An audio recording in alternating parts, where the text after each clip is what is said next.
At number 5, we got the International Championship match between Roderick Strong and Orange Cassidy. And what put this in the number 5 spot, or even in the top 5, is two things. Number 1, Orange Cassidy finally lost. I don't have a problem with Orange Cassidy like that. I'm not saying I hate him. I find him entertaining. But he keeps winning. He's like super orange or some shit like that. So I'm a bit happy when they give other people the title, because the title has become synonymous with him. Like how Cody was synonymous with the TNT title. At some point, you get to a point where the title needs more diversity, especially being a mid-card title. So I was happy they lost. Number 2, Kyle O'Reilly came back, baby. I was waiting for the man to come back. I was like, wait, where is Kyle O'Reilly? And the way it looks, you know when sometimes presentation works? Kyle O'Reilly looked like someone who just went through a lot. He went through storms. You know what I mean? He, just by his eyes, just by looking at him, you just say, okay, no, you know what? Man, something's going to happen here, man. And I'm happy that he's going to be fighting, maybe probably fighting his friend, an ex-Undisputed Era member, Roderick Strong. And that match is going to be so beautiful. That match is going to be top tier. There's even storylines there. And that's one thing I'm always fighting AEW about. Like, we need storylines, and this is how you build storylines. You look at context, you look at history, and you build from there. Now, everything now is going to work well for this type. Now, it's not just Orange Cassidy just doing his shenanigans and still winning. It's just like, you know what I mean? Anyway, I was happy about this. The match was obviously amazing. Roderick Strong was supposed to win. His whole ascension, his own ascension, made sense for me. I needed him to get to this point. If he didn't get to this point, I was like, what's the point of doing this whole thing with Roderick Strong? But Roderick Strong has been an amazing mid-card, even from NXT. He's doing so well. I'm happy about this. Kyle O'Reilly coming back is deserving of this list. Number 4, we got the All-Star Scramble. And I'm not saying credits, but I made a video about this saying, you know, AEW has a heavyweight problem. They're supposed to put them all. And they put them all. They put them all because of my video. I know my video probably has like 150 views or something like that. But they did it because of me. I'm the reason they did this. I know for a fact, I'm the reason they did this. Anyways, we got Wardlow winning. Deservedly so, because Wardlow has been, oh my God, in 2 weeks. In just 2 weeks, someone has proven himself as someone who should be contending and should be at the top. I do not. Trust me. I don't see Wardlow losing in any way in any match right now. He should fight Samoa Joe and beat his ass. He's been working towards this for a long time. The match in and of itself was amazing because we finally got the heavyweights battling it out. You know what I mean? We had some cruiserweights and stuff. But like, when you had Lance Archer, you had Wardlow, you had Brian Cage, you had Will Hobbs. That was beautiful, bro. We need that. Those guys are supposed to have the spotlight. That match is supposed to be representative of where AEW is supposed to go. And it's because of me. I'm kidding. Anyway, number 3, we got the World Championship match between Swerve Strickland, Hangman Page, and Samoa Joe. This match was absolutely beautiful. But not just the match. No, I see the match. The match is amazing. I love how they presented Hangman Page in this match. I've been saying everything is happening because of me. Every good thing is happening because of me in this pay-per-view.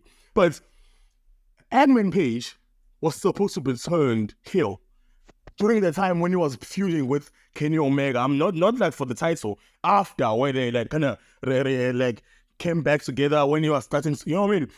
Hangman Page being heel and like being the heel that he was in this match is what's called best for business. They're so funny that it is best for business to be heel.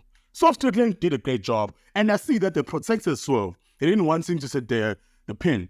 Now I get it, people are gonna be like, oh man, I'm supposed to hear somebody Joe. But do you really want Joe to lose now, bro? Like think about it. Do you really want Joe to lose to anyone other than Wardlow?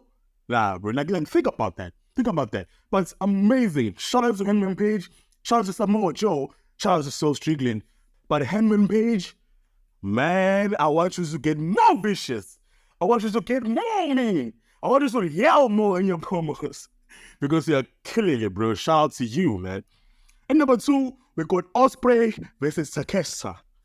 God damn it. I'm sorry. Man, that match was amazing. I know we were all watching the same match, right? Like, this was going to be number 1 for me. But like, obviously the Sting thing happened, and I was just like, oh my God, this is too much. But I personally, I'm not someone who prioritizes great wrestling over storylines and build up and all those. You know what I mean? I prioritize that more than a great match. I don't care about great matches that much. It means nothing to me. But if you tell me at this moment, if you told me that this match was gonna steal the show, I was gonna believe it because it's Will Ospreay. Because Will Ospreay and Takeshita, bro. Like, those guys, the first time I saw Takeshita fight, and then it was against Kenny Omega, I think, I was like, God, this man is amazing. You know what I mean? This man should be pushed to the moon. He's fun. He looks like someone who can, he looks like a scared something like whatever. But he looks like someone who can be built up well too. He can be built up well.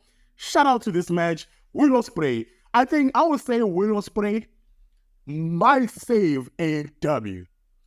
I'm putting it out there. I'm going to make a video about that too. I think Will Ospreay might save AEW.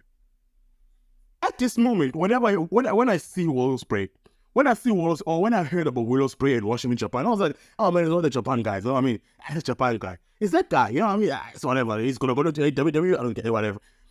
But after his showing today, I'm gonna push him to the moon. Put him there. Put him up there. I don't give him a 5 months title run. I don't give a fuck. Put him right there because he is that guy, bro. He is that guy, bro. Shout out to Will Ospreay. Shout out to Inosuke Takeshita. Shout out to those guys, bro. And then, of course, number one, Sting's final match. Now, look, personally, I was like, this Sting thing or whatever. It's cool. It's cool.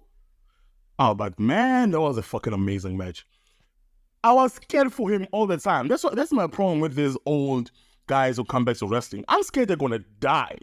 When I watched that whole thing, Darby Allin taking risk and almost dying on this. He almost always dies. I think he's never gonna die at this point. Nick and Matt just being amazing wrestlers, the best tag team wrestlers of all time. I don't care what you say. You can talk about the Hardy Boys. You can talk about Edge and Christian. You can talk about the Dudley Boys. You can talk about all those guys. You know what I mean? Okay, maybe this take is a bit too hard, but whatever. So many shenanigans. So many, like the replay, I've been there. So many spots, bro.